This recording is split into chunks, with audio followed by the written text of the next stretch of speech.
வணக்கம். நம்ம சூப்பர் ஸ்டார்ஸ்லாம் சும்மா ஒரு கையில காரை தூக்குறத படத்துல பார்த்திருப்போம் இல்லையா? ஆனா நிஜத்துல ஒரு ஸ்கிராப் யார்ட் கிரேன் எப்படி அந்த மேஜிக்க பண்ணுது? அதுக்கு பேரு தான் மின் காந்தம். இதோட மொத்த ரகசியமும் கரண்ட்டுக்கும் காந்த சக்திக்கும் இருக்கிற ஒரு கனெக்ஷன்ல தான் இருக்கு. சயின்ஸ்ல இத லாரன்ஸ் ஃபோர்ஸ்னு சொல்லுவாங்க. இதுதான் அந்த இன்விசிபிள் பவர்.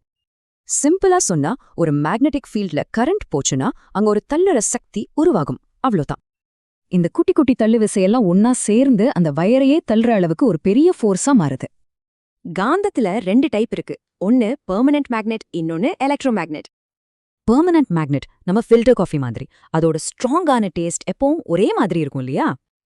ஆனா எலக்ட்ரோ மேக்னெட் ஒரு இண்டக்ஷன் ஸ்டவ் மாதிரி. பவரை ஆன் பண்ணா வேலை செய்யும், ஆஃப் பண்ணா நின்னுடும். கண்ட்ரோல் நம்ம கையில. ஒரு ஆணியை சுத்தி காப்பர் வயரை வச்சு கரண்ட்டை விட்டீங்கன்னா போதும், சிம்பிளா ஒரு எலக்ட்ரோ மேக்னெட் ரெடி. இந்த சிம்பிள் ஐடியா தான் ஸ்கேல் அப் பண்ணும்போது ஒரு பயங்கரமான சக்தியை உருவாக்குது. உதாரணத்துக்கு எம்ஆர்ஐ மெஷின். இது ஒரு சாதாரண காயில். ஆனா இங்க பாருங்க, இது ஒரு எம்ஆர்ஐல இருக்கிற ரொம்ப காம்ப்ளெக்ஸான மேக்னெட் சிஸ்டம். தெளிவான ஒரு இமேஜ் எடுக்கணும்னா ரொம்ப பெர்ஃபெக்டான யூனிஃபார்ம் மேக்னெட்டிக் ஃபீல்டு வேணும். அதுக்கு தான் இந்த செட்டப். அந்த மெஷின்குள்ள -269°C குளிர்ல தான் இந்த சூப்பர் கண்டக்டிங் காயில்ஸ் வேலை செய்யுது. இந்த காயில்ஸ் மேல உருவாகிற லாரன்ஸ் ஃபோர்ஸ் எவ்ளோ பவர்ஃபுல்னா அது அந்த மிஷினையே ரெண்டா கிழிக்க பாக்கும்.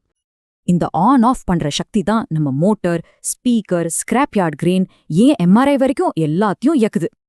காந்த சக்திய நினைச்ச மாதிரி ஆன் ஆஃப் பண்ண முடியறது தான் நம்மளோட மாடர்ன் டெக்னாலஜிக்கு ஒரு முக்கியமான காரணம். யோசிச்சு பாருங்க, இந்த நிவேரமான சக்திய இன்னும் துல்லியமா நம்மால கண்ட்ரோல் பண்ண முடிஞ்சா நம்ம என்னெல்லாம் உருவாக்கலாம்?